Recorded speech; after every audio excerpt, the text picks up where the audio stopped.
I saw that. To just introduce myself to the owners. No popcorn yet. But he's open. You're selling old-time candy and soda. All right. But it'll be about June 1. I guess it's really special to work to get the special oven. Yeah, he's probably good. That's He's a good. nice guy.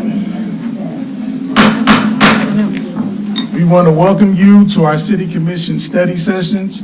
Our meetings are televised every day on Channel 2 at 7 p.m. and at midnight, and you can also view it on YouTube. We ask that you silence all cell phones or put them on, or cut them off, please. Tonight, we're only going to be focusing directly on the items that are on the agenda. If you have any other suggestions, I'll be more than happy to meet with you afterwards, or please feel free to set up an appointment with our city manager as well. First item on the agenda is the community grocery store in Northeast Leavenworth. Mr. Mayor and Commission, I'd like to invite Martha Allen and members of the Food Desert Elimination Coalition to come up tonight and kind of brief the commission on the activity that they've undertaken. We only had They're going one to leave come you up. hanging out there by yourself? And Mary, if you want to come up too. Mary Dwyer from the city and Julie Hurley's office have worked with Miss Allen and her group. So I figured they would be a good night to give an update. Hello. No. If you could introduce the other members of your coalition who are here. Sure. There's first and foremost, Sister Vicki Perkins, who heads up the Leavenworth Interfaith Community of Hope, and Linda Martin, who's the manager extraordinaire of that same agency. Linda Johnson is on the committee. Ellen Hustings, Iris Arnold, Betty Dungan, and is there someone else? Oh, Pastor Major. Hey. So, I think some of you, or maybe all of you, got a little summary of the presentation that we made when we spoke before HUD, when they were here. But basically, sort of like we were minding our own business and read an important book, and were challenged in that text to do something to make our community a better place, particularly for the poorest of the poor in our area. And after some deliberation, we just decided that we would try to bring a grocery store to Leavenworth, and really without any great research having been done, we just made that assumption that that was a need in this community, knowing that so many grocery stores, for those of us that have lived here all of our lives, have seen the outflow of grocery stores to the south over the years, and knowing that people in the community up north had the choice of dollar stores and convenience stores to meet their grocery needs primarily, along with Denny's produce market as well. So we visited with the city and got some good data from them that pretty much confirmed our beliefs about the population, income, and so on and so forth. And so we began the process of trying to bring, first of all, a commercial grocery store, a mobile unit to travel around the neighborhoods to bring groceries. We looked at co-ops. We looked at joining forces with an agency in Kansas City, Nourish KC, but that agency sort of somewhat imploded a bit and condensed all of their activities just to their core program. And so back at square one, we just decided we would try to open a small grocery store ourselves. And so it brings us currently to today, where we are working on a grant from the Kansas Housing Resources Corporation for funds to help get us started. We've looked at sites and sort of settled on one, although we don't have our name on a contract or anything yet. We're very hopeful that we will be able to occupy a building at 5th and Miami Street. And we've had it looked at by a building contractor. We're having it looked at by architect doing pro bono work to help us work on a layout for a store. We have a plumber coming next Tuesday, or next Thursday, or this Thursday, to check out the plumbing situation, because the Kansas Department of Agriculture requires us to have a number of different kinds of sinks and an ADA bathroom and that sort of thing, so we're having that all checked out. So far, everything has turned out really well. The city inspector felt that because of the small size of the area, we only needed, a minimum of work done, and as did the fire inspector, who gave us the go-ahead, thought that it was a good location for the store. Our plan is that we will open, cross our fingers, we will open July 2020 and have but 2 employees. We intend to have a general manager with some good business experience, and we will hire an assistant manager. We're thinking about a 57-hour week of being open, and the rest of the manning of the store will be done by volunteers, thanks to Sister Vicki and Linda Martin's great recruitment of volunteers. We have linked with the Leavenworth Interfaith Community of Hope. Everybody laughs because I struggle with that over and over again. Because they will be able to serve as, not only will we benefit, that is, from their expertise, and they know so much, they will serve as our fiscal agent for the store. So, and they are a 501c3, so we have, again, that's another good reason for linking up with them. So that's sort of where we are at this point, and I'm certainly open to questions. I'll bet you have a lot, but. Items. What items? Oh, that's the food. important Yeah, the thing. food, Yeah, absolutely. Noting, as I did before, that food sources locally are really highly, high sodium, high fat, Calorie content. calorie dense articles that don't really add to nourishment. They fill a person up, but they don't really add to good nutrition. And that's, we are limiting our product to nourishing foods, fresh vegetables, legumes, fruits, good wholesome cereals and grains and that sort of thing, as opposed to beer and cigarettes. So that will be the source for people to go when they want to make dinner, or they want to grab a quick bite of good nourishing food. And our goal, of course, is, our vision, more or less, is to improve the health of people living in the Northeast area, or shoppers from the Northeast area. And to do that, we're also getting some help.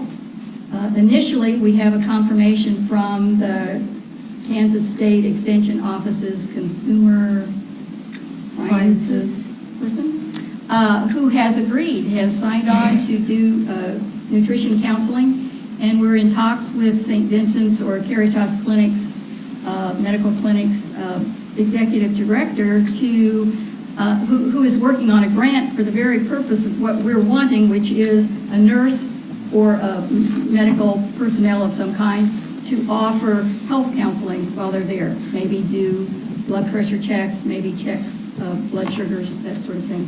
But they don't have that grant yet. They were thrilled to hear that we're doing it. They said they're working on a grant for that very purpose, and when they hopefully get it, they will give us serious thought as far as adding that to their services. Will you offer meat and dairy too? Yes, we're in the process of pricing and seeking out display freezers and display refrigerators for that purpose, which will be one of our major expenses. Do you have an estimate of the store's startup and initial operations cost yet? $104,000 And how, what is the plan to fund that requirement? Is it a combination of grants and maybe other types of fundraising, or is it all Yes, grants? as I said, we're applying for a grant Right. here for $70,000. Okay. We're also, can we discuss that? Yeah, we can. In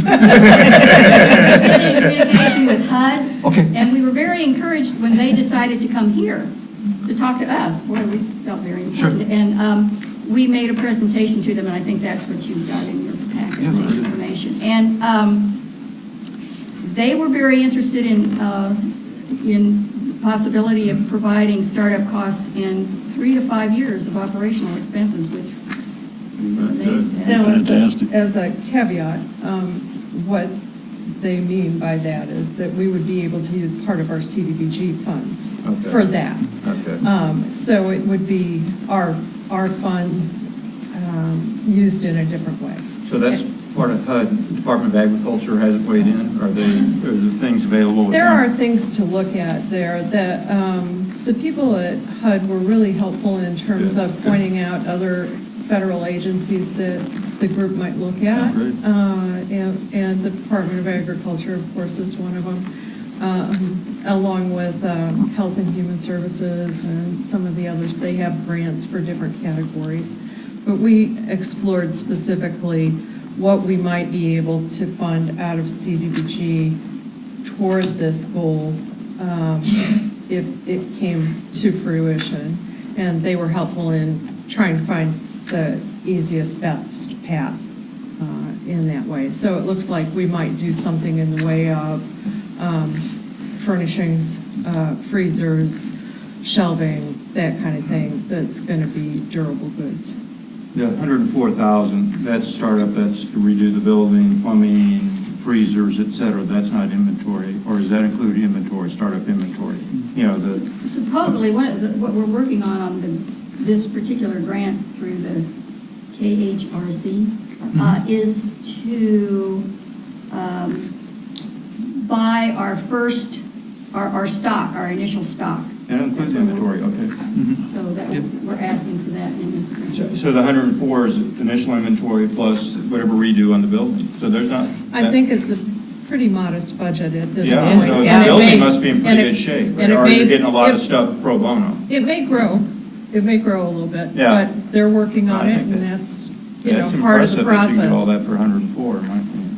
Mhm. The current state of the appearance of the building is that it looks pretty good. New flooring and you know, we've priced out used shelving, found a good resource in Texas that's very reasonable, and thinking only go of new freezer and refrigerator. Yeah, probably a good idea. Problems. Do you see yourself partnering with farmers market vendors too as well? Well, that was brought up to me again today. I'm surprised. I think we're going to be looking at that, certainly. And also, there's been the suggestion to benefit from the federal prisons. Absolutely, yeah, they've got a great food Produce. program there. In terms, awesome. okay, go ahead. Oh, no, you're good. In terms of your, Ms. Bauer, you Oh, finished? okay, or- I'm finished. In terms of your food choices, I did notice that you said you, with all the faith communities and churches doing what they can for people with the meals, on a monthly basis. Uh-huh. Did you survey those people to find out maybe some of the Yes, we did. type of food that? One of the first things that was done was to conduct a survey, and representatives went to the largest community meal sites Right. and did surveys.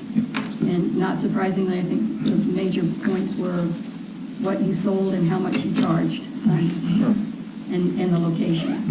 So, Certainly is needed. An idea possibly, and I don't know, would work or not, with Associated Wholesale Grocers, AWG, is located in KCK, and I don't think they would see that grocery store as competition for, all they're doing, they're moving food everywhere. But I'm sure they have an outreach department, that they may have some old shelving. I think it'd help out, these food desert stores. I mean, just a thought, you have to get to the right person, but they may say, we got, may not be the prettiest shelving, but it may work, and who knows, they may throw you A couple other things, cash registers or whatever else, just a thought. Don't be afraid to knock on anybody's door. Absolutely. Absolutely. They won't see it as major competition, I think. Commissioner Dedek? No, I'm good. No? Okay. I think it's great. Again, one thing I didn't say and that we discussed among ourselves was that our intent is not to undercut current active grocery stores. Correct, yeah. We will be using double up bucks, and assist with WIC and SNAP applications so that they get the biggest bang for their bucks at the store. But we're just hoping that our citing ourselves here will ultimately make for a healthier community. Well, I applaud your effort. Yeah, we Absolutely. definitely thank you for being a blessing to the community and providing the need. Can I ask one other question? Besides the support from Mr. Wyer's office, what else, is there anything else in the short to midterm that the city commission can help you with? And you don't have to, I mean, think about it, but. Would anyone like to suggest? While the iron is We can hot talk here. about that later. Okay, well, that's fine. Yeah. Think about it.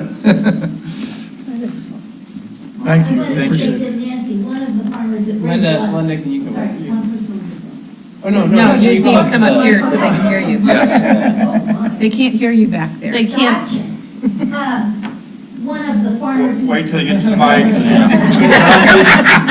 One of the farmers who's active in the farmer's market had approached me to talk about a number of his concerns about the food shortages, and to say that he personally will be donating a lot of food, the leftovers, and I even think you'll some see that. potatoes and onions and things like that that he grows. He's active in the farmer's market community, so I have a feeling that once we get going, he will be encouraging others to do it, but he was being proactive and letting me know that he wanted to. That's great. That's great. Surely is a need. Thank you. Long time coming, we appreciate it. Members of your task force. Yes. Next item on the agenda, downtown parking discussion. Mr. Mayor and Commission, at the March 19th study session, the commission discussed parking in the downtown with an emphasis placed on Delaware Street, specifically also on street, the 400 and 500 blocks in Delaware. Not the only areas that we talked about, but that was kind of focused on. At the meeting, there was a consensus to have another study session and have staff present some options. I'll just briefly go through, they're in the packet, the commission's read them. They've been open, the options that the commission or that staff put together. First option would be to take no action. As mentioned at the March 19th meeting, there is a lot of parking in the downtown. I know not specifically on street on these blocks, but in the 28 blocks of downtown. Following the March 19th meeting, we also did an on-street count over 2.5 weeks, 25 counts twice a day on those blocks, and didn't find any times, granted not a scientific count by any measure, but good weather, different days, weekend, different times, just to try to get a feel for what the on-street parking looked like in that area of Delaware. The second option we looked at was creating a parking enforcement person. We did look around to some other cities with downtowns. It's tough to find a corollary to Leavenworth. Lawrence, for example, wrote 65,000 parking tickets last year alone. They have 3 full-time parking people, so that when you look at something like that, that's not really a model. They have parking meters. We looked at parking meters. Something like that in today's world usually requires a privatization of the meters and then a contract term to recapture initial costs. We also looked at some of the recommendations passed along by Main Street about filling a variety of roles related to something like code enforcement or landscaping or being a downtown business liaison or communications type work too. Both the chief and I believe that if there was a person in that position, it would not be appropriate for that to be a trained, certified, police academy graduate police officer. It would need to be a civilian employee if you went that route. Other related items that we looked at, some items that came up, customer-only type signage The parking areas in question are public streets and can't be limited in that way. I think it's misleading to put that. We did review existing ordinances. The commission and the public talked about what is on the books right now. We went back to when we removed the 3-hour parking. The only existing ordinance related to this item that is on the books right now is the prohibition of parking in public spaces between 1 a.m. and 6 a.m. That is on the books currently.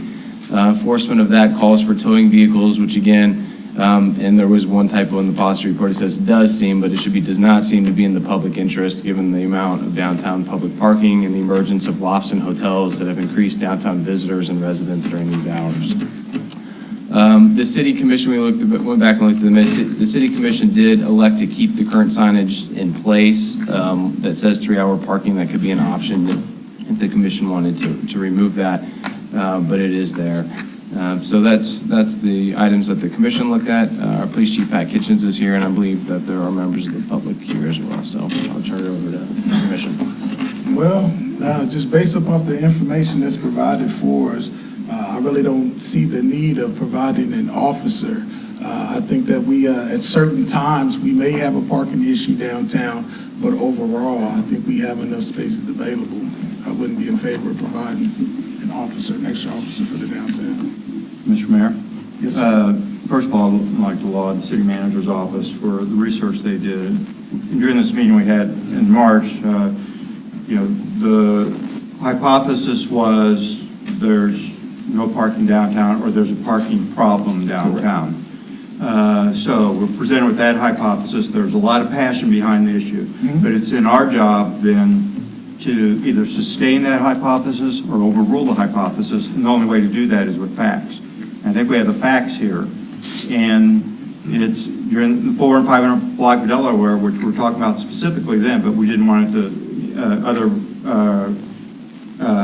business owners are saying, well, if you're going to do something there, don't forget about us. But we thought there was a severe problem, or we're formed a severe problem for 400 and 500 blocks of Delaware. The facts don't support it. And I'm in agreement that it doesn't support having a sworn officer downtown. I mean, we do have officers that in their normal patrol, but one specifically for the downtown area only. They're on foot or just in vehicle. The facts just don't support that, and especially for parking. And, we went after it on parking, then you mentioned there's some other things, but, I mean, what are the main gist of our meeting was there's a parking issue. And, I don't think it's there. I can't, if someone has facts that would dispute these. From the public, and let the board can comment. I'm curious if the other commissioner wants to speak first. Well, I think I agree with you. At first, it sounded like there were just a lot of issues, but after seeing the data that you pulled together, I don't see it as an issue. Plus, I've heard from both sides. No. And to me, it doesn't seem like that big of a problem. That's my own opinion. Personally, I don't believe there's a major problem. I do go along with the mayor's recommendation to not fill that position with a full-time officer or anybody else.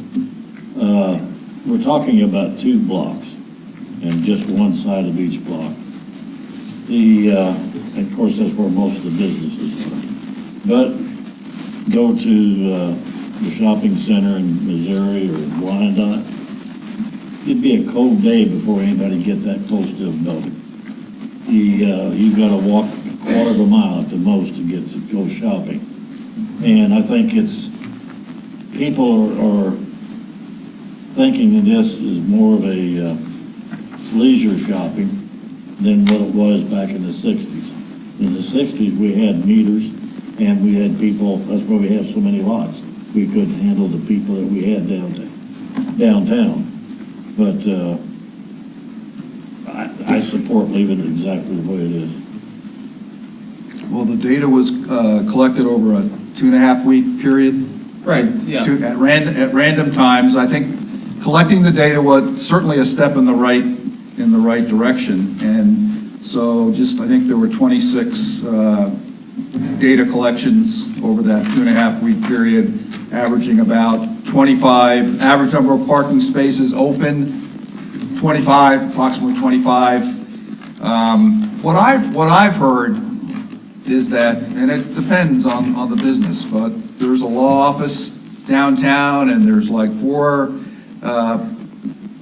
parking spaces in front of the law office, and these are individual stories, and we heard some of them, 2 or 3 weeks ago when we had the public come and talk to us about this problem, that the ladies who work across the street come and park their cars right in front of the law office, and they're there for 7 or 8 hours. Now, that's not good, and I don't know how to get at that, other than if they're a member of Main Street. I know Ms. Scheit, has sent out letters in the past, and I guess there's differing results with respect to that, but a lot of it does come down to common sense and being courteous to the people who do own businesses downtown, and to the people who have to come and do business with our business owners downtown. And in this particular case, if they could have parked on a side street or one of the 25, how many, 25 parking lots, that would correct that particular problem. That's just an example, one that I'm aware of, because I've done business with this law office in the last month and a half, and wanted to find out a little bit about this issue. But I'd be happy to hear from the public. So Please feel free to come up to the podium. We ask that you keep comments to 3 minutes, please. I'm Dee, I'm at Governor Fix Fences downtown, and I have a question. Could you tell me where the parking holes was that you counted? Because downtown on the main drag on 4th and 5th Street, there's 61 holes on 4th and 5th. So you're saying on an average day, when you went down there and you counted cars, one whole block had no cars? We're saying this was on the 400 and 500 block of Delaware, not 4th Street or 5th Street or 6th Street. Just That's what I'm saying, there's from Cransers down to Country Club Bank Yes. is what this was. So there's 61 spaces, and you're saying that on average there was 30 spaces that was empty. That's one whole block that would have been empty. I always say the numbers do support that, man. No, it's times. there were 25, wasn't it? 25. Yeah, 25. 25 was the average. Yeah. 25. Yeah, and each time is different, That's- and so was an average of Yes. 25 spaces available at And different times. yeah, I'm just personally, I'm not seeing it by being down there every day. I even went down out Saturday, and I did have pictures a long time ago when I took it out of my phone, but I don't have that on my block. Any time of day, I can walk out there, and after 1:30, that street of 500 block is full. And then the opinion of going to the Legends in Zona Rosa, there's a difference. People will walk over there, they will walk a mile. They will Right. not walk in the downtown district. That's correct. If They gotta it's park not right in there. front of the store they wanna go in. Yes, and then personally, I thought I checked out my parking before I came downtown. I wish I would have checked it out more. Because I don't know what you guys seen, but I am not seeing the data that you guys published, and that to say that there was that many holes downtown Leavenworth that was empty. And I would like to put it to Facebook and ask the general public when they come downtown, do they see that many holes downtown when they come downtown? Because they're saying they're not. And I'm not seeing it on my block. I'm not saying it's not on the block, on the 400 block, but on the 500 block, there is not empty holes. And so I just wanted to check out what streets you were counting, because I'm going to go out there and I'm going to start counting them more and taking pictures, Well, I because think I'm it- not seeing that. I think in the 500 block, you're losing a lot of the parking to the tune shop. That's the 400, I'm 425. And the 400 block is what I'm saying, there is no empty holes. And because I'm 425 Delaware, and there is no holes. The north side of the street, there's only one hole across from me that's empty, and then maybe all the way down where the lock-in's at, there could be 2 there. That is the only holes that's open on that block, all day long. Thank you. Thank you. Thank you Numbers for your don't comments. support that, though. Well, I don't know, we didn't make a differentiation between, I mean, maybe the data was collected, but we just did the 2 blocks. We didn't say whether it was in the 400 block or the And some 500 of block. the days So were rainy days, because I pulled it up, to see ma'am, also, if you can, could you write your information down on the back table? Your first and last name? Yes, ma'am. Your sign sheet back there. Mr. Mayor, quick Yes, sir. question for the city manager, I know that conducted this study. And these were, twice a day, sometimes I see 3 times a day, but these were in all weather conditions. Some days were not terrible, but lousy days. Some days were beautiful, 65, 70-degree days, sun shining. So, I mean, all conditions during that time, there's you did not only do bad weather or only good weather, you did it For most of us, every day of the week. every day. day for about over a 3-week period. Yes, ma'am. Hi, I'm Connie Linder. I'm part owner in Brick City Quilts with Maria McKenzie, my partners. I don't know that we need somebody full-time down there. If you just got somebody down there once or twice to catch the people that are constantly parking, their owners, and there are people that live up in the lost and stuff. If you get them 1 or 2 times with a parking ticket, they're gonna move. And you won't have much of a problem. If you get just somebody down there just periodically to catch those guys. And how about the ones that actually break the law? Our guy next door always takes up 2 parking spaces. He always parks on the line. You get him even a warning, and then the next time give him a ticket.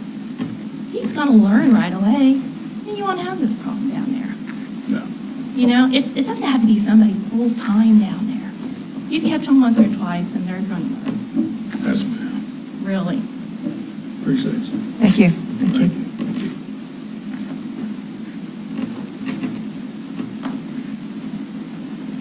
Hello, I'm Mark Cipriano. I own 3 commercial properties here in downtown Leavenworth. Would you talk I was into here the- last time. talk into You the- certainly have heard from me before. I've been here repeatedly. I have to admit that it's very ironic that we come here on a night when there was a discussion about a Northeast grocery store. Approximately 8 years ago, my mother came to visit. Noticed that Aldi and, this is a parking issue, Okay. Aldi and the Dollar General moved out of this area. My mother decided that there was a need for grocery here. So she independently reached out to 2 different grocers, one who does business in Atchison, Weston, and Platte County, another one the other in the local area as well. They both said they would love to be in downtown Leavenworth, except for one thing. The very reason we're here right now. 2 commercial grocers refused to come to downtown Leavenworth because of parking. Now that is revenue that you have lost for us. Whoever was on the commission at that time lost that revenue for Leavenworth. And all that could be done, including grants to open up a nonprofit grocery store, was lost because commercial entities do not want to come here. So irony of irony, we're talking groceries in the Northeast, especially in the Northeast, where this city commission spent, what was it, $150,000 for a Northeast redevelopment plan that has not produced anything yet.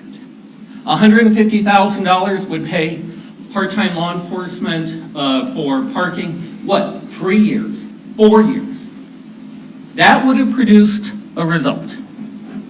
But instead, what we're hearing tonight is the course of action is to do nothing. Doing nothing is a failure of leadership. Hey, but You sir, have heard people sir. in this room. We were talking about having parking spots available, and we have the data to prove that we have spaces available. You Parking have during that cherry-picked time. data. You do not have data that is available to the public. But it is available, You sir. do not have scientifically conducted studies. You have 2 times randomly in a day over what was it? 2.5 weeks. Yes, sir, 2.5 weeks. Is that a comprehensive parking study? You were willing to spend $150,000 for for the Northeast to study that. That's a whole But you different have thing. somebody else come in Uh-huh. and go downtown and count parking spots. Yes, sir. Yes, it's ironic because had you spoken to the people who were actually here, they probably could have even provided you much better data. Why? Because we look out our windows and we see the same people parking 8 hours. Yeah. It was interesting that 2 of you walked down Delaware shortly after the last meeting. And during that period of time, it was ironic that on the day that the 2 of you came down, that on the north side of the 400 block, there were only 2 empty spots. And that the majority of them had been occupied since earlier than 8 o'clock in the morning, or 9 o'clock in the morning. Hey, sir, just for the sake of time, please feel free to meet with me afterwards, all right? And I'll be more than happy to further our discussion. It's not a discussion at this point. Yeah. You've made up your mind. Yes, sir. You have all said, we are doing nothing. At that point, it is no longer a discussion. Your constituents are trying to collectively communicate to you. Yes, sir. You are not listening. You are not hearing. I can generate data that would show that there is 100% parking How would Within- how would you generate that data? in the same way that anybody who wants to do nothing can generate that data. Oh, Either by selectively picking it, as opposed to what are the It's being periods. insulting, sir. You're insulting yeah, us. yeah. I I don't think think we that- have to put up with that. I'm hearing this, Mr. Mayor, as someone saying that we made up, that these numbers were made up. Yeah. No, it's I not don't- a I thing don't of being believe made that to up. be It true. is I know not about a 10 scientific study, and you are not, if any of those times Sir, that were selected let's in that meet narrow window. afterwards. Let's meet afterwards. And if you can find a way to provide the data, please, I'm open. I'm open And to see it. certainly your constituents understand that Yes, you sir. are trying to stop the discussion, that We can instead further of the discussion focusing, afterwards. publicly at what are those crucial times? Are we talking times that were taken between 10 o'clock in the morning and 4 o'clock in the afternoon? What days of the week? Are they done on, were any of the samples done on Sundays and Mondays? Sundays and Mondays are going to skew the data. You look at the date, they're all there. 337 was the latest. 337 was the latest. And where's the data? Is it available to everyone? in It's this room online, today? yes, It's sir. online. You Okay. can get it right now. And we will look at that now. But again, data is, again, unless you have a statistician looking at this, your data for Sundays and Mondays are going to skew the rest of the data. Okay. Sunday and Monday, everything is closed in downtown Leavenworth. This is not Sunday, but I will be This is more than over happy 2 to give weeks. you my copy, sir. All Okay. right? It's in the packet, it's. Again, the Yes, bottom sir. line is, you are up here saying, we are going to do nothing, but you are not hearing your constituents here. Thank you, sir. We are the ones We've heard all of our collecting the money. constituents. I've We got did do letters from something, both sir. sides. And the interesting thing, Ms. Bowder, is who is the other side? Who's coming to you saying, let us park 10 hours a day? Who is the other Other business side? owners. You have business owners that come forward to you and say, do not enforce the parking. Sir, I personally have had it. Yes, sir. I personally had business owners from downtown saying that we do not have a parking issue. We don't need it. I have- And if But we I don't need definitely- I've had- enforcement, we don't need people I've giving had both tickets out sides. there. Yes, sir. I've had both sides. And I thank you And for I know expressing your concerns. I drove it at least 10 times on random days, and I always counted. And I think one time I had less than double digits, most of the times in the 20s and 30s. And I count, and I would always count. And that's, my numbers We aren't here. so wish that you would, when you're downtown, doing your counts, come into the insulting businesses, again. talk to the business owners. Come talk to us. Not a single one of you came into any of our commercial businesses that we own or lease. That's not true. Not not true. ours. That's not true. Not ours. We didn't come That's to not your- true. Didn't come to your. And we could have, yeah, anybody in here, did any of these people come into your business? Meredith, you're not on the 4th and 5th block. I mean, we're Hey, talking hey, about- sir. So the Sir. bottom line, I understand the Thank you. timing, I understand you want to squelch the discussion here. No, please feel free to But- stay afterwards so we can communicate more about this discussion, about this topic. And I said I'll be more than happy to Has meet the with you decision been afterwards. made? Yes, Has sir. the- We're moving The forward. decision has been made. Yes, So sir. what is the point of discussion? Because you still want to express yourself, and I'm open to listen to you, just not right now for the sake of Unfortunately, time. this is not griping. This is saying we're not going to do anything does not solve any problem. I know after the next election, we will have another opportunity and hopefully be able to come in with new members of the commission that we can say, look, last commission did nothing. Their course of action was do nothing. We truly hope that there will be new people who have vision for downtown. Not, it's not going to work. We're not going to do anything. Thank you, sir. Appreciate it. Next item on the agenda? Huh? Oh, Ms. Wendy. Oh, I'm sorry. Come on. He took your time. Yeah. You're in the hall already. Wendy from Leavenworth, Main Street. I just want to make sure that last parking study meeting, several business owners provided data in the 500 block. You still have that, and I think that is valuable professional data, just as what you all collected. I want to make sure you have that. And there was another letter from Dee at Leavenworth Antique Mall, and I provided a recap of the comments that I get at the office. I can leave those all with Carla if you'd like. I want to make sure you consider that. Most of the people that have commented aren't asking for a full-fledged police officer that's been to the police academy. They want someone that is an official of the city or the police department, but doesn't have to have that background credential. They're official, they're kind of eyes and ears that look around and see what's going on.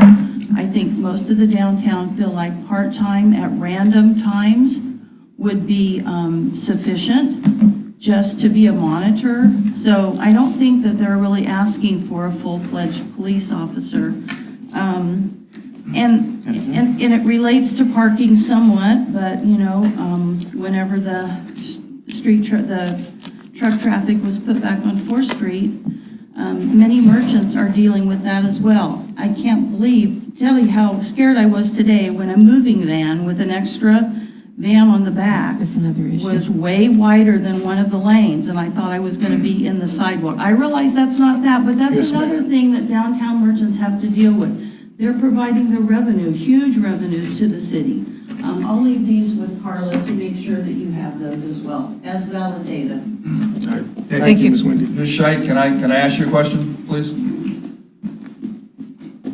So if we're to take, and I believe in this data, but let's say the data showed that there were, a lot fewer parking spaces available than what the data has shown. What is the solution? Because we don't have a parking ordinance where, even though the signs say 3-hour parking, the only ordinance on the books right now is you can't park in the downtown, either on the street or in the parking lots from 1 a.m. to 6 a.m. There's no 3-hour, so what would be the solution? To reinstitute a 3-hour You could parking reinstitute that. and You could put look at meters that. up, or what I do you don't think the merchants are advocating for meters. I think a 3-hour parking would be sufficient. I think everybody, as was mentioned before, needs to work together as a downtown community in order to try and encourage folks not to park for 8 or 10 hours. Or we've got people that park on the streets, they go out of town that are renting an apartment.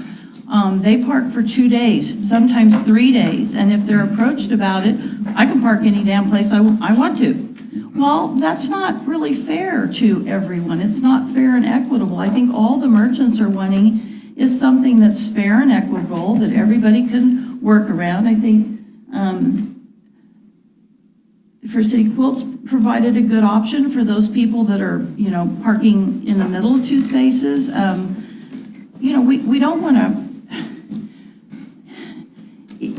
fair and equitable, I suppose. And I think 2 days 1 week, 1 day 1 week, 3 days 1 week for, 3 or 4 hours would certainly get a general feel for downtown. And like I said, it doesn't have to be someone that's gone through the police academy. It's someone that's official, that probably has some type of a shirt on that looks official, that is official, that answers to someone with city government. I walk the streets all the time. Many of you probably see me if you're downtown. There are hardly any spaces, and Cherokee is becoming an issue as well. The new parking lot in the 500 block has less parking spots on the street and in the parking lots. So they're dealing with that as well. As buildings, cool things are happening downtown. Two really, really cool buildings that have been underutilized and not taken care of. You're going to see amazing things coming out of them. That means more people are going to be going into them. More people are going to be spending money in those buildings. More upper story development is happening. So just to do nothing, I think it warrants looking at the data that was provided at the first meeting by the merchants and going in the shops and talking to them. They pour their heart and soul into their businesses and, believe in their businesses. They believe in downtown Leavenworth, but they do believe that some kind of part-time parking attendant should happen again. Wendy, how would you monitor with this part-time person the length that the cars have been there? Well, I think there's different systems out there. You wouldn't have to reinvent the wheel of people that check parking meters. I've never been a meter maid, so I don't know. No, I'm not talking a meter. Well, sometimes they mark them with chalk, I think, on tires. That's been ruled unconstitutional. Oh, well, I'm sure that different communities have a way to do that. I can reach out to National Main Street's about all I can tell you that I could do. Well, I can too. I don't want you. It's unconstitutional to mark a wheel with chalk? Yes. Yes, it is. That That was one reason for not, Supreme Court upheld. Well, I think it's evident, even I know, and I don't own a business downtown, I just work at one. I know the offenders that are businesses downtown that feel like they can park in a spot for 8 hours.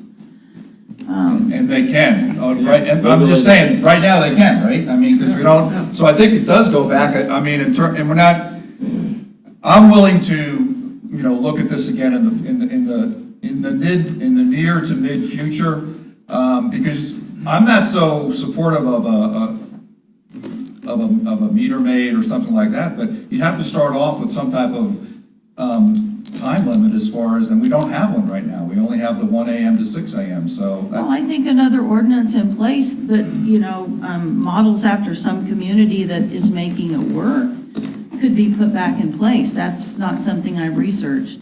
right. Could you research that a little bit? I'll certainly try. Okay, I'll come by. Well, And I really want to follow up that, it's important to be in these businesses and talk to these proprietors. They are the eyes, ears, and soul of the entire community, and they really do care. They care about the community, they certainly care about their business. Their money is involved in that. But, they really do have a lot of valuable information. I think that we do have a great respect for them. But I think our data, which is not skewed, doesn't show that need. Do you believe, would you ever say there's plenty of parking downtown? Would you ever say? There is in municipal lots. They're getting filled up as well. If you look across at the Gronis lot, the new one that was Yeah, renovated. but on the 400 or 500 block of Delaware, do you feel that these numbers are not honest? Well, I would be hard for me to believe there's that many open spaces at all of these times, because I walk down there, even Saturdays I'm down there lots. And- Not on Sunday, but there probably are on Sunday. And quite frankly, I didn't believe there'd be that many. I remember I drove through one time after our meeting, and I counted, and I said, I had to miscount, because there can't be that many, because I didn't even think there was that many parking spaces.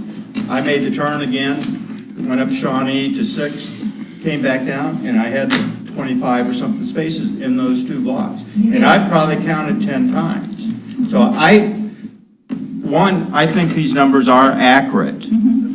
And is it scientific? Did we hire a statistician to do it? No, but I see the representative times. Did we do just Sunday and Mondays? No, you look at the dates and you see every day of the week. Probably Sunday is not taken into account. So I think we have an accurate count. Based on the facts that we have, I think what we're doing right now is not doing nothing. We have facts that do not justify putting in parking enforcement. Well, And I'm not in support of trying to hurt somebody. I'm just saying the facts don't support it. I think if you'll take into account the data we provided as well, and maybe Carla will get it back out to you, Right. it'll show something different. I mean, I'm hearing from people down at Second and Choctaw by the Stove Lofts, the businesses operate there, they're out of parking space on the street. It's not just coming from the 400 or 500 block of Delaware, it's coming from everywhere.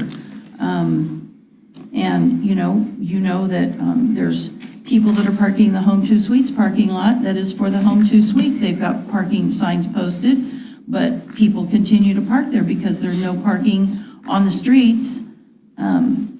So, that's really not fair to their customers.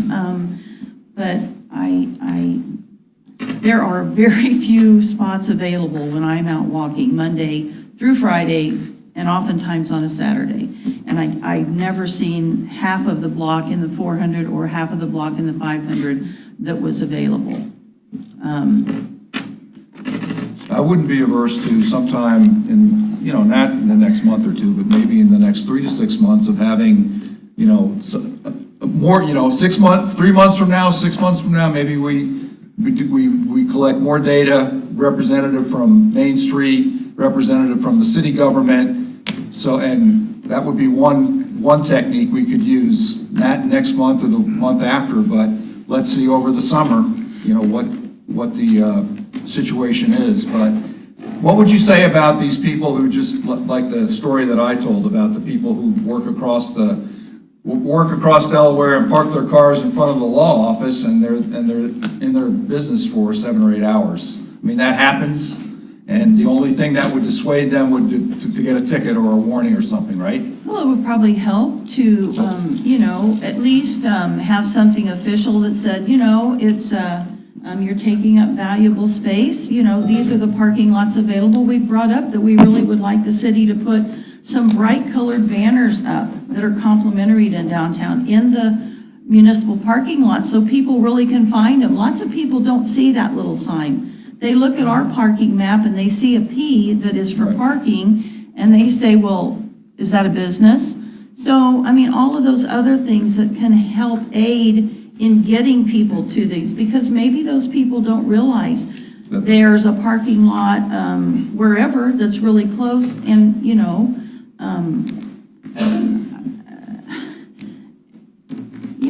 I know that many have said, well, Main Street should do that. Well, I don't know how many more things we could add to Main Street's place. We're 1.5 people. We're volunteer driven.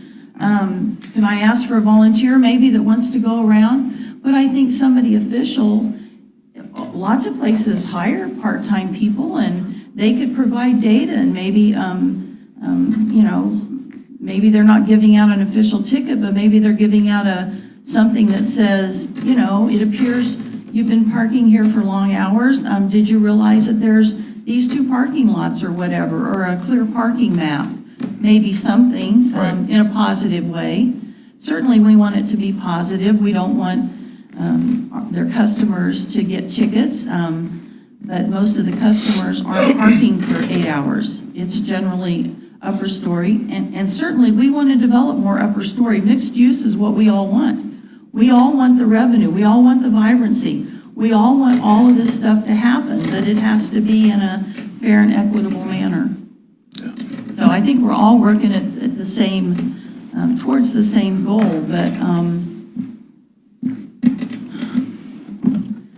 We understand. if I were a building owner and I had a residential lofts upstairs and I had commercial space that I was leasing in the bottom, I would say in my lease, you may park, these are the available parking lots, and we expect you to park there. If you need to pull up and unload your groceries, feel free, but it's limited parking downtown, and it's really for those that are shopping and spending money downtown. They're spending rent money, but they should have a designated area where they can park in a municipal lot, because there are a lot of them. Yeah.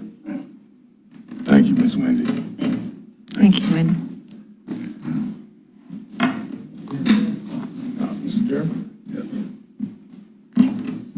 Jeremy Greenmeyer Reynolds. I was not planning on chiming in on this, I can assure you. Something Mr. Griswold said that got me thinking, when you ask what is the solution to this, and something that came to my mind, that if it's deemed important enough by the downtown business owners, an option in the middle might be a community improvement district. Whereas the people who are in downtown decide to essentially self-fund the parking enforcement via an 8-cent or 16-cent sale, or I don't need to do 16th, but 8-cent, 2/8 sales tax. You kind of self-fund this sort of corrective action. I'm not an expert on it, but I know that you can use CID funds for a variety of things. I know down at Kansas City, Missouri has a CID in place in a number of other shopping areas, so just to give you a third option. Thanks. I appreciate it. I do think we need. Thank you. It's not something we're going to just, I mean, we made a decision tonight, but it's not something we're going to drop, because we do think the world of the downtown. It is very important for the city right now and into the future. There's no question about it. And I think that we just need to continue to work on it and think outside the box on some things that we could do to make it better and to get as much business and customers downtown as we can. That's a great suggestion, Jeremy. Well, we have to call you some information on it. Thank you. Yes, ma'am?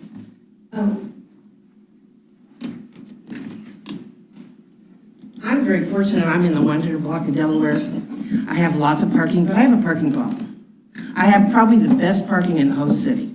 But I have a parking problem because I'm the only retail store, and I've been the only retail store, mostly in the 100 block of Delaware for 4 years. So I even have a problem down there. But I was wanting to say is, I don't think a 2.5 week window is enough to plan and to justify the problem we've had. I think it needs to be another 6 weeks checked, another 6 weeks checked. I don't think it's fair for a 2.5 week window. And I just want to tell you, every person I've ever hired in my business, the first thing I've said to them, when you work for me, you park in the parking lot. If you park in front of the business, where's the customer going to park? I don't pay your salary, the customer pays your salary. If the customer can't come in my store, then you're not going to get paid. And I don't have people park in front of my store. And that's So a good maybe point. someone needs to know that. That's a good point. I work in the Lang building every day, and I park behind the building, and I wouldn't even consider parking on the street. And no one else in that business would, so. So maybe some of these business owners, that a lot of it is this problem with business owners need to be told that. But I think we need to do more than 2.5 weeks. That's a good point. Yeah. Thank you. Thank you. Ma'am. Appreciate it.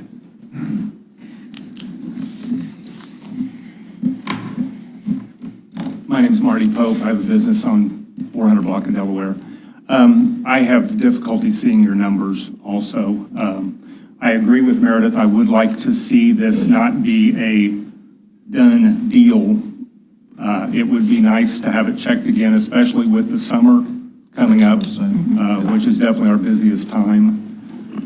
Also, I would like to stress with the growth of downtown, and I'm hoping that you all see the growth that's occurring downtown, that we look to the future. It bothered me to know that the only ordinance was that there was no parking downtown between 1 a.m. and 6 a.m. And yet, I'm hoping that all of us want upper story living quarters. That has to be And then to tell those people they can't park from 1 to 6 kind of defeats the whole purpose. So that really shocked me to know that was even on the books. But please help us look to the future of downtown. It is an issue. Your numbers may not show it, but having seen it every day in and out, sure, there are some days like today you could have parked anywhere you wanted. But it's not normally that way. Thank you. Thank you, sir. Any other discussion? Comments among the commissioners? No? consensus to go to another meeting. Sir. If there's a consensus to kill it, like we said. Oh, yeah, it yeah, has so to there's a go to another consensus meeting. not to, So there may be a mind change between now and then. so do we have a consensus to move forward? And, okay, all right. Yes. So the consensus is there's no issue in the downtown parking currently at this moment. Right. But Based upon the data, or we'll be looking more into it in the future. I think there's some things we can do in the Yeah. future. We don't need to do something in the next month or two, but we've gotten some good feedback and some good ideas, and I would be one to Yeah, want. Paul's gonna be looking into So- something that Greenmeyer proposed as well too, so we'll. But I do think it could be different here in 3 months during the middle of the summer, and Well, that city ordinance issue, is that one that we can address? Yeah, we're in the middle of recodification right now, so when we bring recodification to the commission, that will be one of the items that we're Yeah, actually okay. recommending removal of, and Mr. Pope makes a good point. Yeah. It's been on the books a long time. That was designed for street cleaning downtown. Yeah, and a lot of these that are done in the 50s, 60s, or 70s, a lot of times you don't know what was behind them, but you try to use better judgment and not tow a bunch of cars of people who are living or visiting our downtown. Mr. Sabriano, Cipriano. Yes, do you please mind meeting with me afterwards? we'll schedule a time. Okay, that's okay too. It's not feasible. Yes, sir, thank you. But I didn't hear what you said the last time. Did you actually verbally say there is a consensus amongst the commissioners that there is no problem? Yes, Is that what you said? yeah, so we have a consensus, yes, sir, that there is no problem at this moment with the downtown parking. but that is not going to preclude us from continuing to look at this situation, get feedback, and discuss it when it's a good time to discuss it. And we are going to follow up, I think, on some of these things most of the things that were mentioned, at least I would hope we would as a commission. Paul said he's gonna give us some feedback. All right, Yeah. that's fine, okay. Yeah. All right, thank you all for coming out, we appreciate it. Next item on the agenda, Stubby Park Monument sign discussion. Mr. Mayor and Commission, I'm going to turn this item over to Steve Grant, our Parks and Recreation Director. Just some quick clarity, this is an item that is already funded for this year, but it's a couple years old, so we wanted to bring it back to you, show you the direction that we plan to go, but then also give you a couple other options in case any Commission's decisions on location or anything have changed in the last 2 years. So I'll turn it over to Steve Grant. Thank you, Paul. Good evening, Mayor, Commissioners. As Paul alluded, this has been on books for quite some time. It was initially put in the CIP probably around 5 or 6 years ago, labeled as a Stubby Park Monument sign, and that's exactly what it is. It's an informational, high-definition LED monument sign for the city of Leavenworth. Stubby Park was selected because of its high visibility. You may recall before we redid the intersection of 4th and Poplar, we used to hang a lot of banners there for all of our events and city events, and we got a lot of positive feedback. So that's kind of the history as to why Stubby Park was selected. It was put in the CIP, like I said, about 5 or 6 years ago, and then it was put on the back burner as the 4th and Poplar intersection project came about. And then afterwards was brought back forward, and at that time we put together a sign committee, which included myself and our Parks and Community Activities Advisory Board President, Jim Mathis, CDB Manager Christy Lee, our Assistant City Manager Taylor Tedder, and Julie Hurley, the Community Development Director. So that was a sign committee we put together, put out an RFQ. We interviewed firms. We hired a firm out of Lenexa called Odegaard Sign Company, which at that time we started developing, coming up with some plans. City Commission in the fall of 2017 looked at some of the different renderings, and we looked at a couple of different study sessions, came up with a rendering consensus to go forward with the rendering. So then staff started going forward with that. We found more issues with the site, Stubby Park itself. 2 main issues, one being the slope, and I'll show a picture of the site here in a moment. The slope along 4th Street there at Stubby Park, the grade was going to require either some quite a bit of grading work or retaining wall, something like that. And then also the lack of power. There was an assumption that there would be enough power associated with the new stop or street light there, and that was not the case for this sign or really any sign. So that's another thing with the Stubby Park location. However, there's tons of benefits for that location, and things that we can work through. However, they required us to get a pushback in the CIP so they could properly be funded. So that kind of brings us to where we are today. Now that it's been put in the CIP, there is proper funds for this sign, but since it's been so long, we wanted to go ahead and revisit the Stubby Park's location, also discuss a couple other locations that we've talked about, and some of the pluses and minuses from those. And then also a new design that Odegaard Sign Company has designed for us that the sign committee is very excited about. And that is the design you see on the board here. It's more consistent with the signage throughout the city of Leavenworth. This, as you can see, is on a slope, so it takes away the need for the retaining wall, which is very beneficial, I think, from an aesthetic standpoint. So that is the new sign. Basically, the LED, high-def LED board there in the middle, it's 4x8, and then the Leavenworth and First City of Kansas Saddle area is backlit and lit up in it as well. Do we think the 4x8 is big enough? I mean, some people can. Yeah, and it's very high-def LED sign, so I think it would work well. And it just does welcome, but obviously it would say farmer's market this weekend. Oh, sure. Main Street concert this weekend, the variable message that would be accessible to all community organizations through the city. Good. And it'd be vital for emergency snow route in effect, or amber alerts, or just all kinds of things. Mr. Grant, I know you say here opposite side, so with reverse side, if I'm going south on 4th Street, I'll see basically the same thing. The only thing that will change is the direction of the wagon. Of course. Of course. And one other question, our discussions a couple weeks ago about the fencing and stuff at Stubby Park, how will this fit in with that? This will be up higher elevation.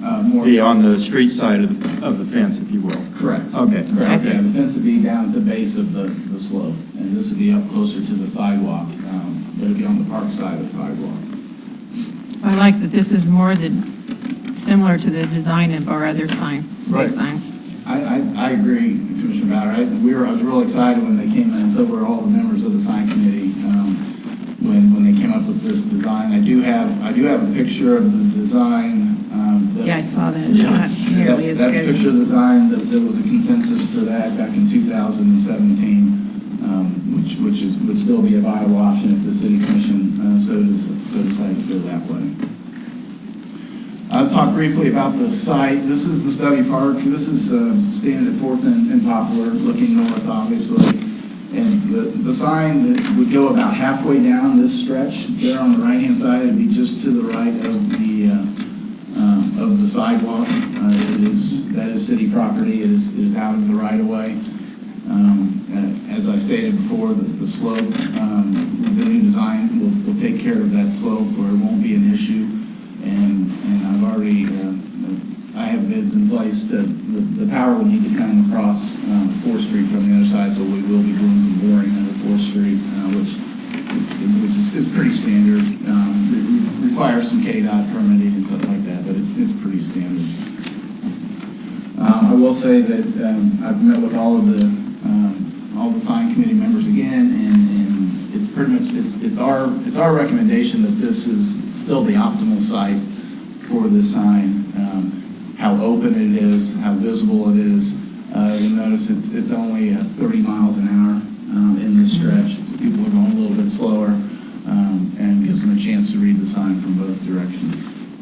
A couple other places we've looked at. This is just a shot on the Arborway. This is standing at Ottawa Street looking north. Pretty typical of most of the Arborway, where you have a sidewalk that runs anywhere from 15 to 20 feet back of curb on both sides. There are locations such as right where I've taken this picture where you could work a sign in there. There's, this is KDOT right away, so there'd be some extensive work with KDOT and how close we would be able to get it to the street would, to 4th Street would really be a major factor where we might have to move off and actually move the sidewalk around it or remove some trees based on where we're talking. There is power readily available at the site, so that is one positive that was put in when the new lights were put in a few years ago. Is the cost of this, if we put the sign in here, is the cost 81,000, or is it? Roughly, yes, right around there. So the cost of the other one was about 82,000, and if we put it in here, it was 81,000? I thought it was less than that, but. That's, so the cost on, that is going with the. I just thought the power availability for the Arborway would have made it maybe less expensive, but.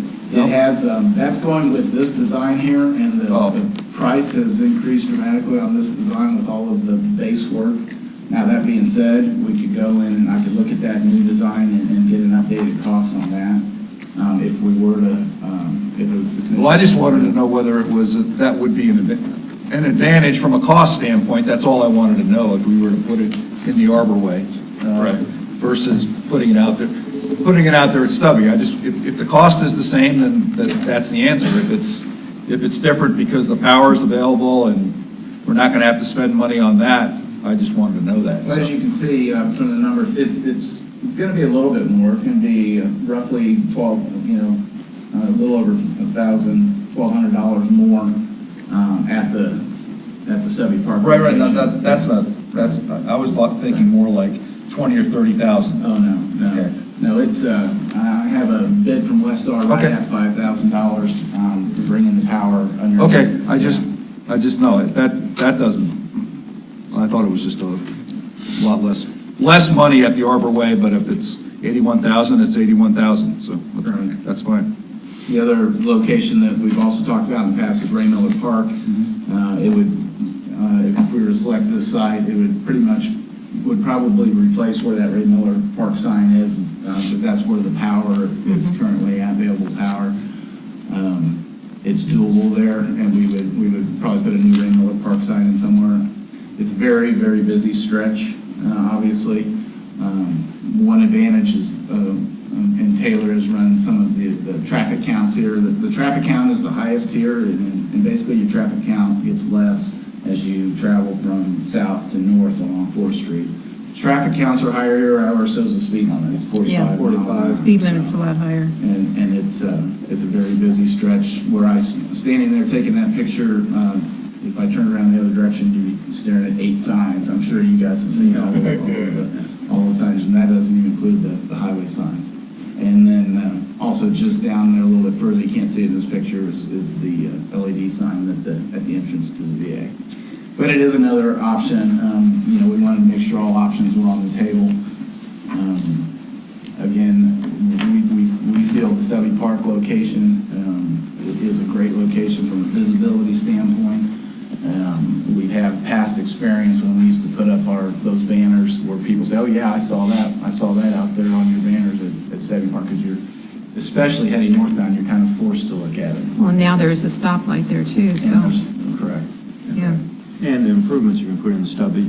I think Stubby is by far the best selection. Yeah, I'm in favor of Stubby.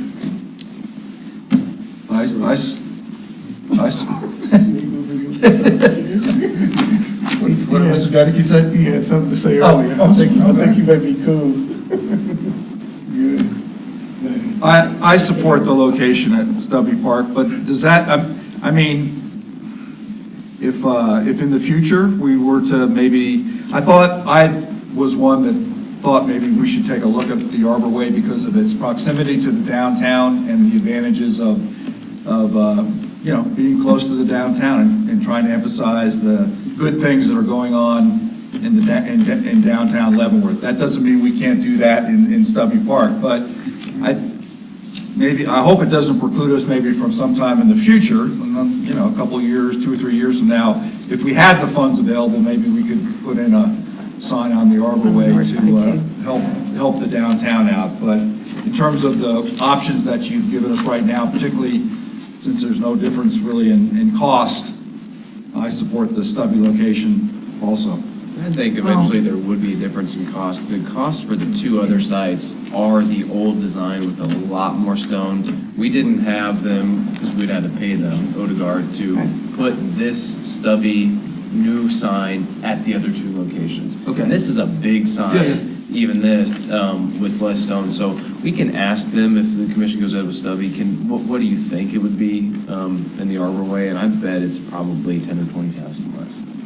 But we can get that information for the future. But absolutely, and your point about leading into the downtown is great. Because we used to have a sign up there. Oh, really? One that north, right up, well, and we had the Welcome Center up there too. Yeah. That entered, that, had a lot of pamphlets and stuff that brought you into downtown. Yeah. It might be something to look at later too. I mean, we are using just to remind everybody, these are not coming out of our general fund. Are specifically have to be used for. Right, the funds that we're base using have to be amount, we used. originally had about 45,000 was in the CIP, but then anything over that is all transient and guest tax. Transient guest tax. I couldn't think of the word, but yeah. And the design up there is the same as the welcome sign, right? With the up there at the top of the sign with the wagon train, or is that the same as the welcome sign down at the? You approved it. Yeah. It just looks the same. I mean, It looks the same, it's a different company. Oh, no. Yeah, they've designed it on their own. Oh, okay. And I asked them specifically, we want to. It's kind of that thing up there, the city. Oh, I don't know.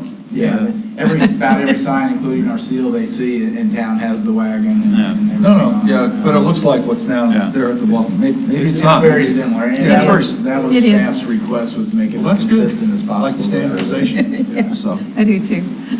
So this will come back before you at a regular meeting with the final exact pricing for your approval for now that if there is a consensus to go forward with this design at Stubby.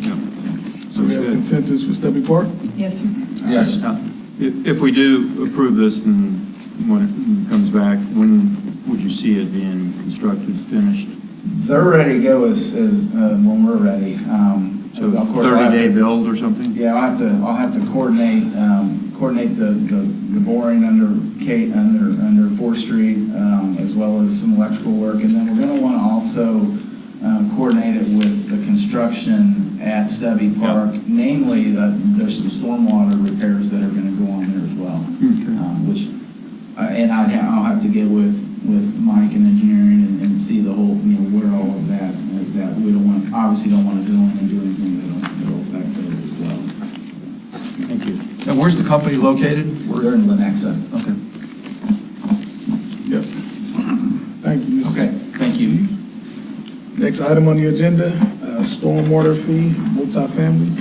Mr. Mayor and Commission, at the April 23rd City Commission meeting, the Commission provided a consensus to bring a review of the stormwater rates for duplex multifamily classification back as a separate, rather than as part of a larger discussion of stormwater fee rates. As a reminder, there were two consensus, one to look at the larger entire group, commercial, industrial, single family, and duplex at a later date, but the Commission indicated some desire to do something with multifamily in a more expedient manner. The commission looked simply wanting to do a reduction in the per unit rates. I provided a pretty simple breakdown of what a percent reduction would mean, a 10%, 20%, 30%, 40%, and 50% reduction on per units for rental properties. 3 quick points. We did have it as single family and then duplex multifamily. We'd like the commission to consider duplexes potentially as moving into the single family. Duplexes are different than apartments and triplexes. They essentially function as two separate houses. So we would ask the commission just to consider moving the duplex into the single family, and then considering anything 3 units or larger to be multifamily.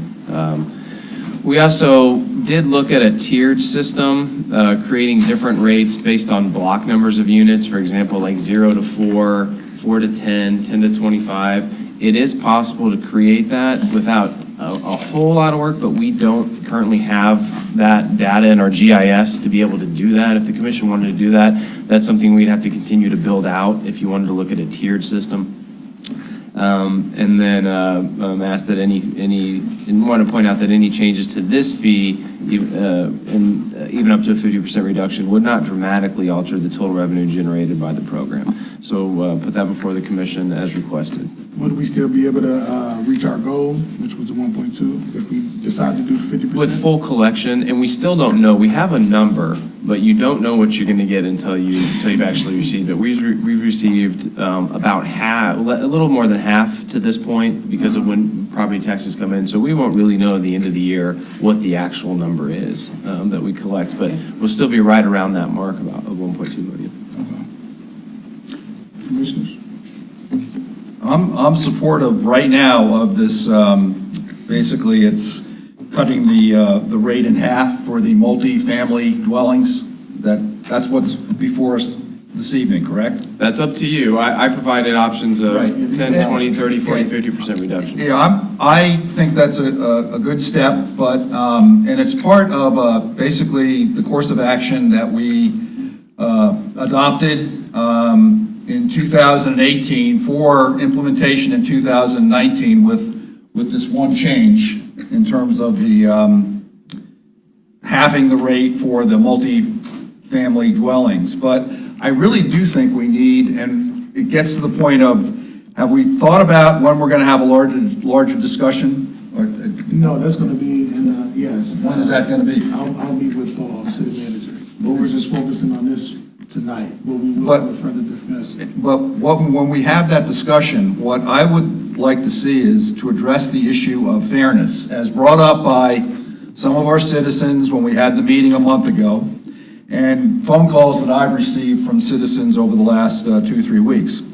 And I think a course of action can be developed that tiers rates based on impermeable surfaces as measured by square footage for single-family dwellings and duplexes. So that would be a change from what we have now with the current course of action that we're... That's a discussion for another time. That's not what we're talking about here. I want a course of action that gets to the fairness issue that we've heard from our residents, and when we have a discussion about that, that's one of the things that I would like as a commissioner to have that as part of our discussion, okay? And that's all I'm saying. I don't want to be surprised because I've been kind of hinting at it for the last 6 or 9 months, but I think it needs to be, I own a pretty large home with a lot of square footage. I think I should be paying more than somebody who has a 700 square foot house. That's basically where I'm coming from in terms of the residential rates for single family dwellings. And we can set up a meeting. That's right. Executive session. That's what I'm saying. Well, we do need to look at that, and we need to look at the industrial and the commercial to make sure we're being as fair as we can there too. I think maybe we are, but and the other thing I would like to say on that other course of action, we need to consider whether we're going to include driveways and parking lots and loading docks and things like that, because they are impermeable surfaces. And maybe for houses, it's a bridge too far, but I think it shouldn't be that hard for the industrial businesses and the commercial businesses to throw that into the equation of the tiers that we have of the various square footages that, correspond with the impermeable surfaces at these facilities. So that's my 2 cents on it. I got you. And I'll be in favor of the 50% reduction. I am too. I am too. Mr. Laird? I go along with Commissioner Griswold. I'm after the fairness part of it, where it's equal to everybody. Just because they live in a multifamily house, or they paying more than somebody that's living in a single, they should be paying the same. If we're a multifamily like Pin Oaks, they're all connected. I don't see why, if I'm correct, what was it, about 12 grand? What are we charging for those? For what? Like Pin Oaks, where they're all $84 a unit. 150 times 84, 12,000, that was 12,000 came from approximately. But that's not what I'm after. I'm after commercial. So I would go with the 50%.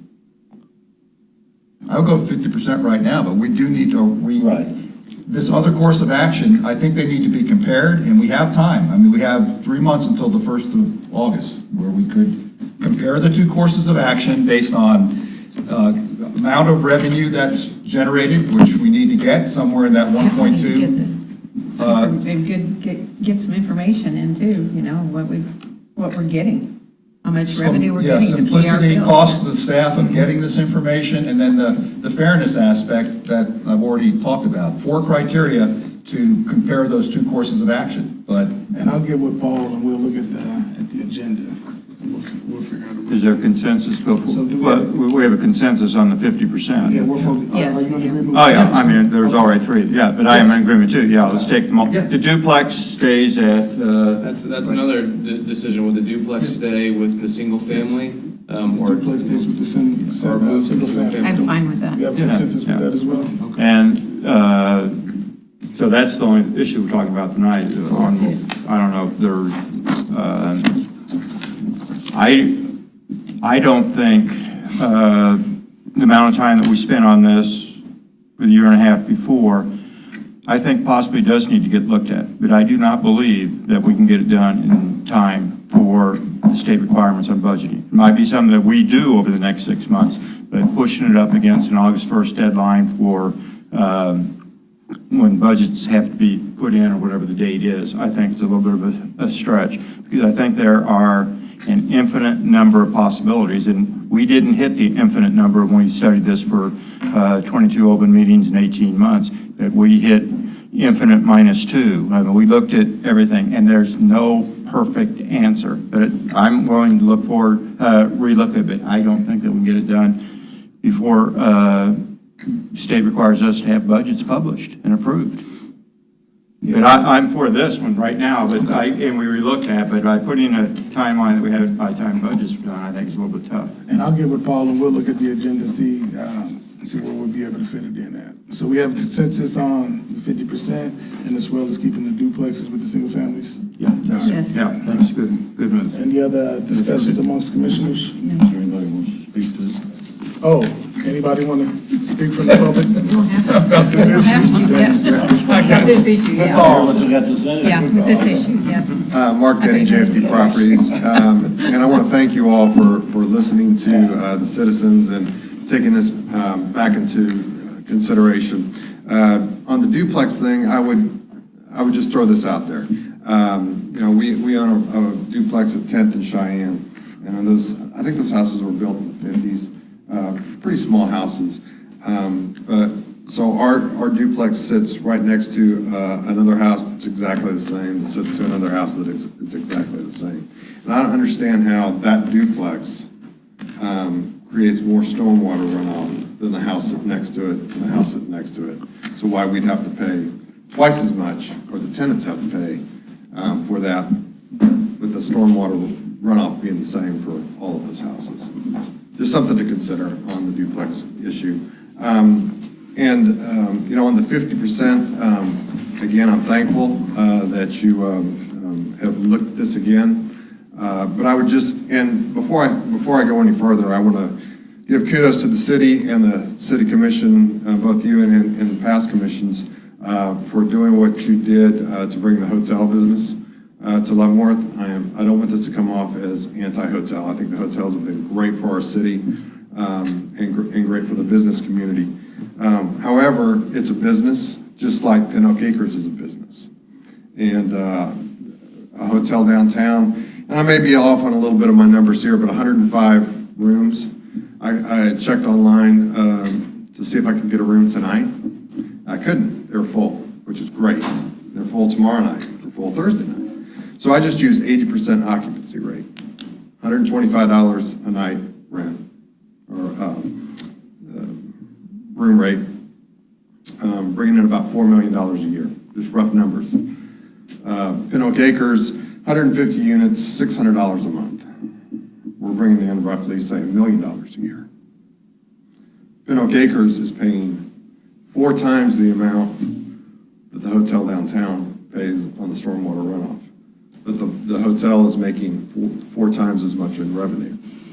Even at 50%, we're still double.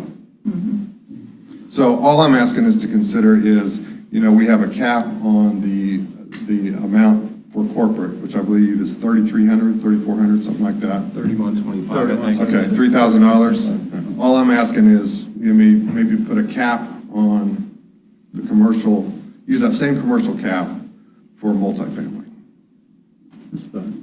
Just Maybe we could look at suggestions. But again, thank you for your consideration and your time. Thank you. Thank you, sir. Appreciate it, thank you. Any other discussions amongst the commissioners, comments? No, sir, I'm fine. No. I have one thing. Heard me state this before. The Kansas legislature, a couple years ago, changed the city and school board elections from April until November under the guise of more people come out, whatever the reason being. Now you start filing for city offices or school board offices in January of, right now, January 2019. As it sits right now, you don't take your seat until January of 2020. So we're looking at an 11 and a half month campaign season. And I'm sure all the people in Leavenworth just love it, say, oh, good, more and more campaigns. Used to be that you'd open up city and school board elections in mid-January. If there were 9 or more for the city commission, you would have a primary end of February, the first week in March. 3-4 weeks later, you'd have the election the first Tuesday in April, and then the following Tuesday, the city commission would be seated. Now, this campaign season, you have until June 3rd or 4th to file. If there's too many, we'll have a primary in August, then you go another 3 months till November before the election, then you get elected, and you don't get seated until January 10th or whatever the date might be. A new bill was passed, Senate Bill 105, by the Kansas legislature just this last week, in the last 10 days or so. It says the regular term of office for all city officers shall begin on a date established by resolution of the city. The date shall be on or after December 1st following the certification of the election and no later than the second Monday in January. So right now, what the law has been second Monday in January. I'm in full favor of whatever the election is November 6th this year or whatever it might be. As soon as people are elected, the earliest that we can get them seated, that's who the people have elected. I think that's when they should be seated. That this commission should change over on December 1 or the first Tuesday in December. And I think it's something we should look at. Having, for example, there are 3 seats up, Commissioner Bowder, Commissioner Dedeke's mine up. If one of the 3 of us decide not to run, we're basically lame ducks. I mean, announced lame ducks starting June 3rd through January 10th. That's not fair to the city. That's not fair to the commission. If you're not elected, if you're running and you don't get elected in November, you're a lame duck for 2 months. Part of the wisdom behind changing this, the legislature was hearing people were not getting elected, and so they weren't even coming to meetings. So I really would like to go back to the April elections, and that's not the point. I think that we should look at making our changeover, new mayor, new sitting people on that first Tuesday in December, because the law now does allow it. Having lame ducks in office for that long, or people that are elected not be able to take their seat in a timely fashion, I think is harmful to the city, or not good for the city. I don't want to say it's harmful, but it's not best practices. Has there been an issue before? Well, I was elected in April when it was, Yeah. so I don't know. Yeah, we were, except for this last election, the election be April 2nd, say April 2nd was a Tuesday, I'm grabbing a date here. On April 9th, you would take your seat. And Yeah, right then we after choose the election. new mayor and everything, 1 week. Now, I mean, it's stretched out Yeah, I was moved right it's into the crazy. position. And the Kansas legislature says, oh, well, that's what we do. But look at the legislature. They adjourned here this week, and they may have come back for a veto session, but their campaign season starts in June too. You know, that's when they're filing quits, and elections in November, they don't seat until January, but they don't do anything from June till January. They don't meet. The legislature is not meeting unless there is an emergency session, which I I don't know if Governor Brownback called him back once in September for a one-week thing, but it just doesn't happen. So what's necessarily good for Topeka legislature is not necessarily good for the municipal and the school boards in the state. And I think that now it allows us to move that up quicker, let people that are elected take their seat as soon as possible. I'm willing to discuss it. I think that I benefited from the month and a half, probably 7 weeks, which is a long time. I got it in terms of the transition I was able to conduct with the planning of the city manager and the support of his team and his department heads. I benefited from that quite a bit in later November and December of 2017. But I know that has to be weighed against the lame duck aspect of if there are in fact any lame ducks. I mean, there may not be any lame ducks, right? I mean, it just depends. If there's some people on the board here who are running and they get reelected, we don't have to worry about lame ducks, but I'm willing to discuss it. You have two that are saying they're not running, so they are lame ducks, yeah. Right, there is, right. Y'all ain't no lame ducks, are you? But that's been part of our history and tradition in U.S. government for a long time, so. But it hasn't been in municipal elections in Kansas for 150 years, except for the last 2 years. Yeah, we can discuss. Yeah. So I just think it's better for the citizens to have their elected representatives seat as soon as possible. It's not moving to Washington or, requirement you hit the ground kind of running, and, may have a little bit of a learning curve, but at least you're there and you've been elected and you should be seated immediately. Well, I agree with Commissioner Freisinger. I was opposed to it when they made the change originally. Yeah. And it didn't do any good, but. But now we have the flexibility with the law that they passed? And they can, and what they did before when they changed it was put it on a Monday. So we had to swear on a Monday special meeting. They're giving you the flexibility from December 1 till the second Tuesday in January. You pick the day. Okay. So you could have it as on a Tuesday night. The first Tuesday, as early as possible. And that's a full month. It's pretty smooth. But I got you. Yeah, we can discuss it. City manager? The only thing I wanted to mention, just because it's been a high-profile issue, is late this afternoon, we did get the draft of options for 10th Avenue. So I plan on bringing that next week to the commission, a presentation of options, let the commission select a course of action, and that's all I'll say till next week. All right. I don't have anything. There's no other comments. Ms. Carla, you good? Good. No? Meeting adjourned.